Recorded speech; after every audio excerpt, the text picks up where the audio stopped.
Good morning बच्चों। आज हम अगले एक्सरसाइज करेंगे 3.2। इसके अंदर दो चीज़ें निकालने होगी, एक तो माध्यक और एक होगा बहुलक। ठीक है, एक माध्यक और एक बहुलक। माध्यक जो मध्य में है, ठीक है, जो मध्य में हो, माध्यक मतलब जो मध्य में है, और बहुलक जो बहुत बार आया। ठीक है, तो नाम से पता रखना है कि माध्यक यानी कि जो मध्य में हो, और बहुलक जो नाम से पता चल रहा है बहु मतलब बहुत बार आया हो।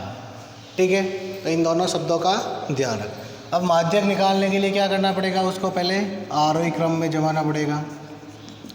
क्या करना पड़ेगा, आरोही क्रम में जमाना पड़ेगा। और आरोही क्रम में जो सबसे बीच में होगा वो क्या हो जाएगा, उसका माध्यक हो जाएगा।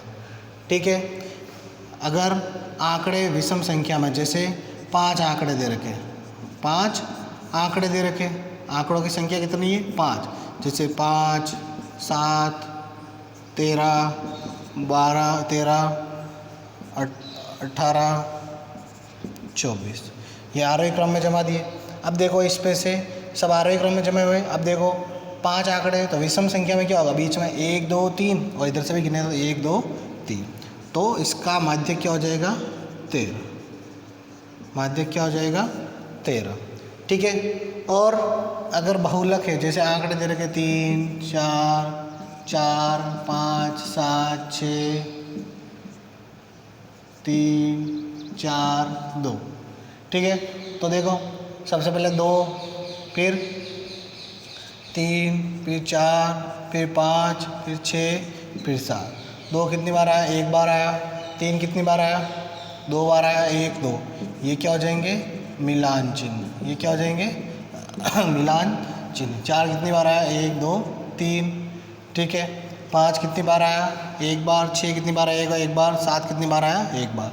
फिर ये क्या हो जाएगी, आवृत्ति या बारंबारता। ठीक है, क्या होगी, बारंबारता। ये कितनी बार, एक बार, ये 2 बार, ये 3 बार, एक बार, एक बार, एक बार। तो सबसे ज़्यादा कौन आया, 3 बार आया। क्या आया, 4, तो बहुलक क्या हो जाएगा 4। बहुलक क्या हो जाएगा 4। यदि एक बार 3 और आता तो ये 3 ये हो जाता, और यहाँ पर भी ये 3, तो ये दोनों 3 और 4 ये दोनों क्या हो जाते, बहुलक। ठीक है, ठीक है, आगे समझिए। अब क्वेश्चन करते हैं।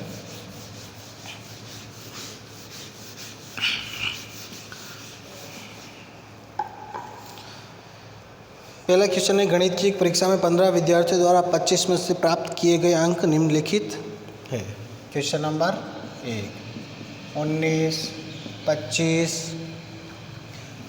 23, 20, 9, 20, 15,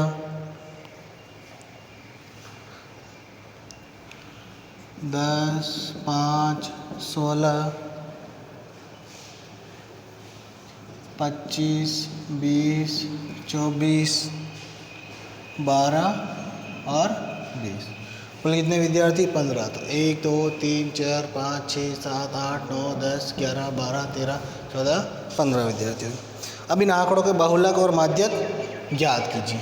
ठीक है, तो सबसे पहले क्या ज्ञात कर लेते हैं, बहुलक ज्ञात करने के लिए ना, तो पहले क्या बनानी पड़ेगी, एक सारणी बनानी पड़ेगी। ठीक है, अब सारणी में इधर तक क्या आ जाएगी, अंक, इधर तक क्या आ जाएगी, अंक। अंक देखो सबसे छोटा कौन सा है, 9, ये 9। फिर और क्या है, 9 के बाद क्या है, 10, 10 के बाद क्या है, 12। ठीक है, 9, 10, 12, 12 के बाद क्या है, उसके पहले 5 भी है, एक क्या आ जाएगा 5, 5, 9, 12, 16, 12 के बाद 15, 16, 16 के बाद 19, 19 के बाद 20, 20 के बाद 23, 24 और 25। ठीक है, ये अपने पास क्या है, अंक है। फिर मिलान चिन्ह, ये तो क्या है, कौन कौन से अंक है वो लिखे हैं। ठीक है, अब मिलान चिन्ह इधर क्या हो जाएगी, आवृत्ति या फिर क्या लिख सकते हैं, बारंबारता, जो बार बार आ रही है।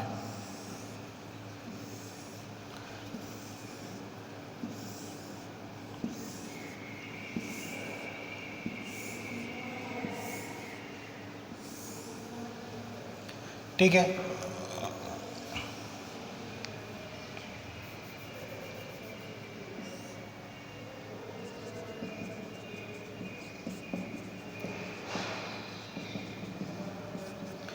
ठीक है। अब देखो ये हो गए सारे अंक, ऐसा कोई अंक बचा नहीं। ठीक है, अब देखो और बाद में और चेक कर लेंगे। अब देखो 5 कितनी बार आया है, 5 केवल एक बार आया, तो एक मिलान चिन्ह। फिर देखो 9 कितनी बार आया, 9 भी कितनी बार आया, एक बार। ठीक है, ये तो यहाँ से गिनते जाओ।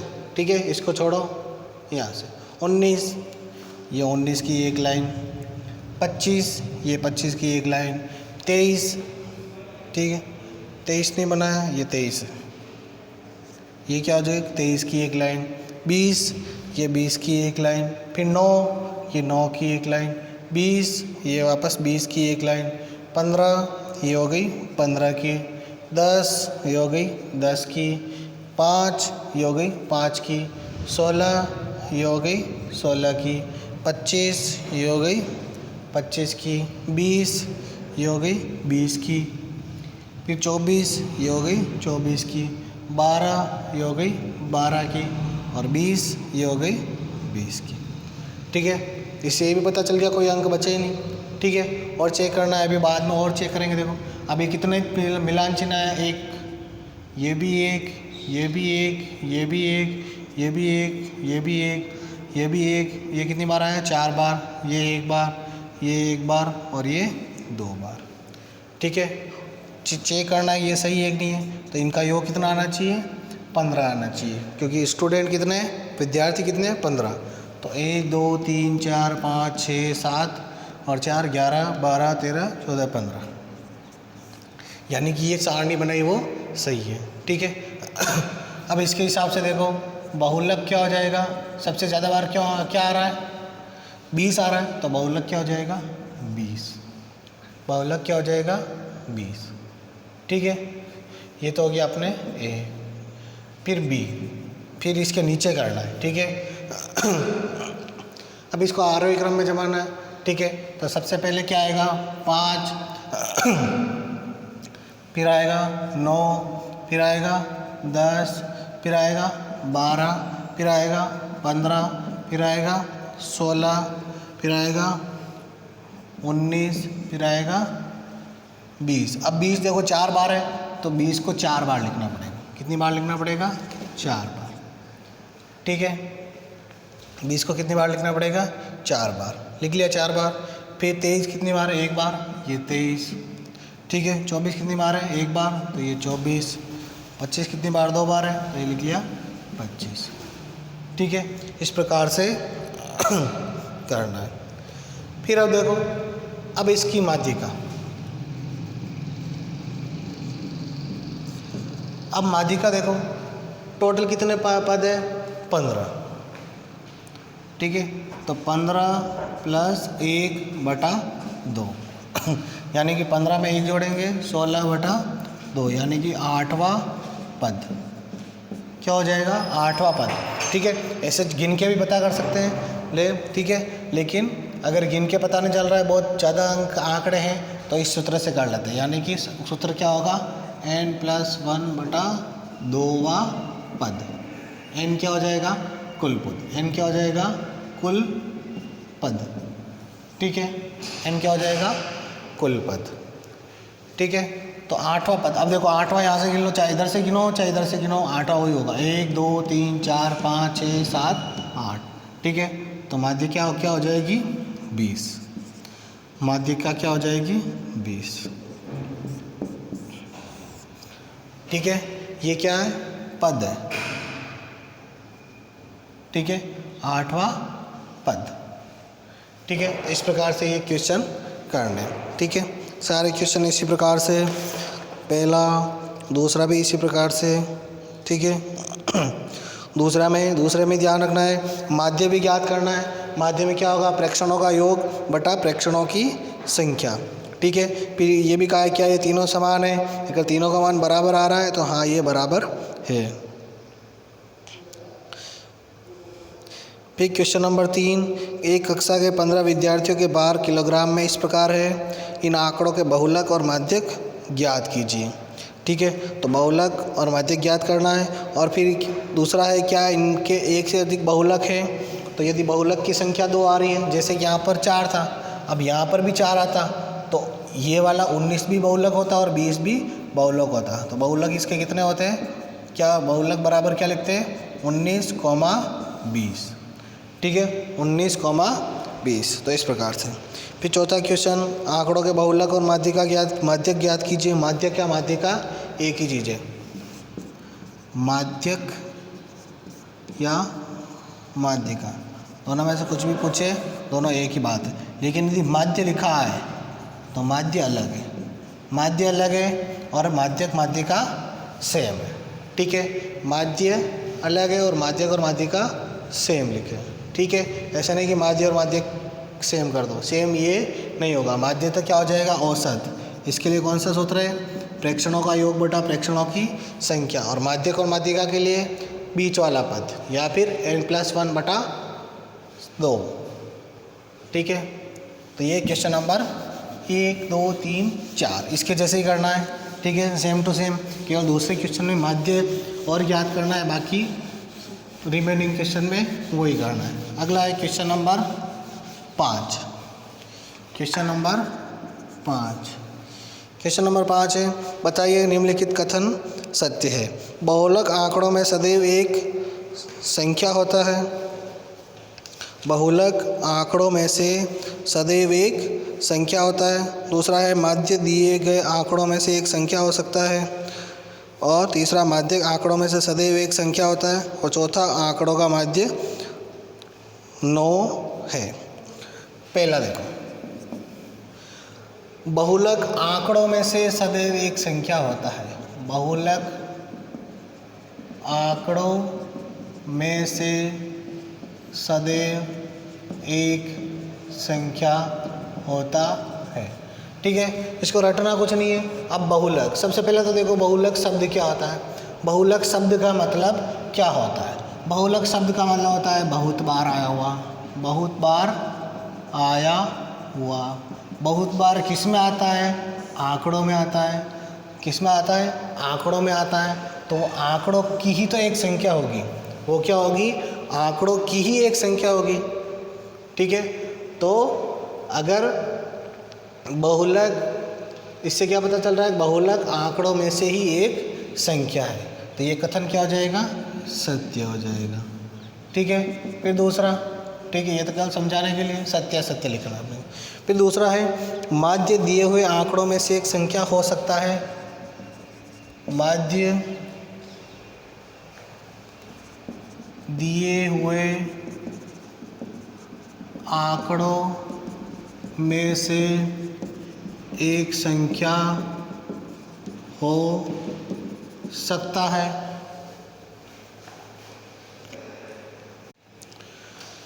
माध्य दिए हुए आंकड़ों में से एक संख्या हो सकता है। अब माध्य देखो, ठीक है, माध्य क्या करते हैं, प्रेक्षणों का योग बटा प्रेक्षणों की संख्या। ठीक है, यानी कि इस सूत्र से ज्ञात करते हैं, जैसे 5, 7, 9। ठीक है, या 5, 7,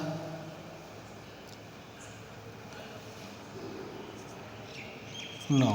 ठीक है, ये ले लेते हैं। अब इसका यदि माध्य ज्ञात करना है तो 5 + 7 + 9 बटा 3 आएगा। प्रेक्षणों की संख्या कितनी, 3, 16 और 5 21 बटा 3, तो क्या आया, 7। तो ये इसमें तो क्या हो रहा है, ये इसी संख्या का है। इसमें तो माध्य क्या हो रहा है, दिए हुए आंकड़ों में से एक संख्या हो सकता है, तो इसमें तो क्या है, ये इन्हीं आंकड़ों में से है।